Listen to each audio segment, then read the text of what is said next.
नमस्कार, सरिताज किचन मराठीमध्ये तुमचं खूप खूप स्वागत। आज आपण रात्रीच्या जेवणामध्ये जर काही हलकं फुलकं खायचं असेल, कमी मसाल्यांचं खायचं असेल तर अगदी झटपट, कमी साहित्यात आणि चवीला एकदम भन्नाट अशी रेसिपी बनवतोय। त्यासाठी इथे एक मी मिक्सिंग बाउल घेतलाय। आता त्यामध्ये इथे मी 1 वाटी तांदूळ घेतलेत, ते काढायचे। या ठिकाणी मी तुकडा बासमती तांदूळ घेतलाय। तुम्ही बिर्याणीसाठी वापरतात तोही घेऊ शकता किंवा रोज जो रेग्युलर तुम्ही भात बनवण्यासाठी तांदूळ वापरता तो सुद्धा घेऊ शकता। त्यानंतर ज्या वाटीने मी तांदूळ घेतले होते त्याच वाटीने 1 वाटी मूग डाळ घेतली आहे। आता डाळ आणि तांदूळ मिक्स करून घ्यायचे। यामध्ये डाळीचं आणि तांदळाचं प्रमाण एकसारखं ठेवायचं आहे। ज्या वाटीने किंवा भांड्याने तुम्ही तांदूळ घ्याल त्याच वाटीने किंवा भांड्याने मोजून तुम्हाला डाळ घ्यायची आहे। तर इथे डाळ आणि तांदूळ मी 3 ते 4 वेळा स्वच्छ पाण्याने धुवून घेतले आहेत। आता हे डाळ आणि तांदूळ पाणी न घालता असेच बाजूला ठेवायचे। मी हे डाळ आणि तांदूळ भिजवून घेणार नाहीये, धुवून आपल्याला लगेच वापरायचे आहेत, त्यामुळे यामध्ये पाणी घालून ठेवायचं नाही।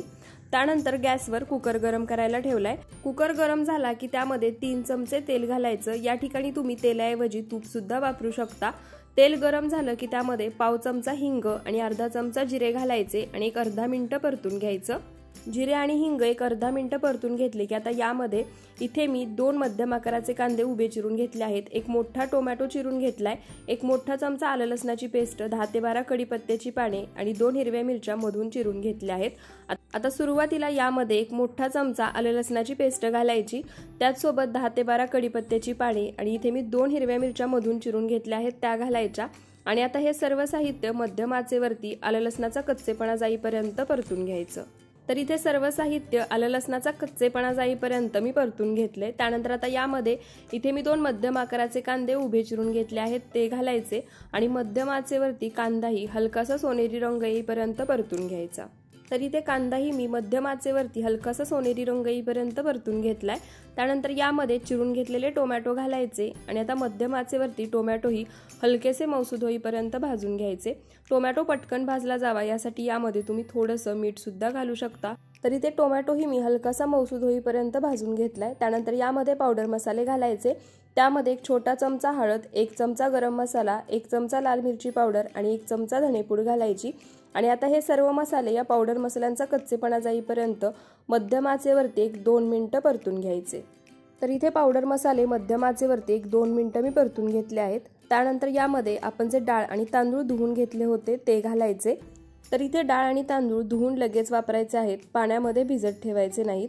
डाळ आणि तांदूळ घातल्यानंतर आता यामध्ये इथे मी एक मोठा बटाटा बारीक तुकड्यांमध्ये चिरून घेतला आहे तो घालायचा आणि आता हे डाळ, तांदूळ आणि बटाटा भाजून घेतलेल्या मसाल्यासोबत मध्यम आचेवरती 1-2 ते 3 मिनिटं परतून घ्यायचं।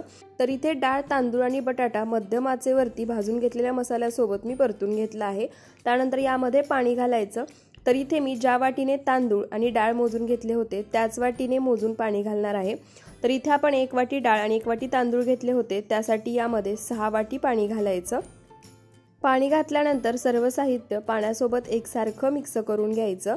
सर्व साहित्य पाण्यासोबत एकसारखं मिक्स करून घेतलं की यामध्ये चवीनुसार मीठ घालायचं आणि आता कुकरचं झाकण लावून मध्यम आचेवरती कुकरच्या 2 शिट्ट्या करायच्या आणि गॅस बंद करून कुकर पूर्णपणे थंड करून घ्यायचा।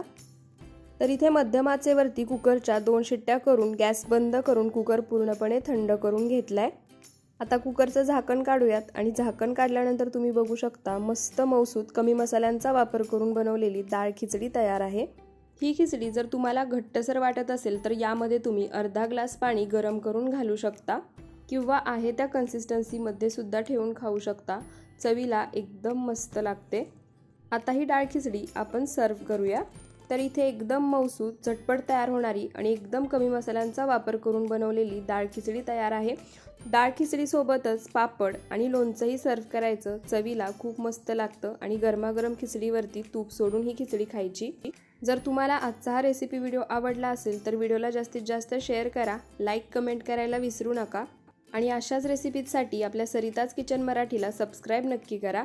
व्हिडिओ शेवटपर्यंत पाहिल्याबद्दल खूप खूप धन्यवाद।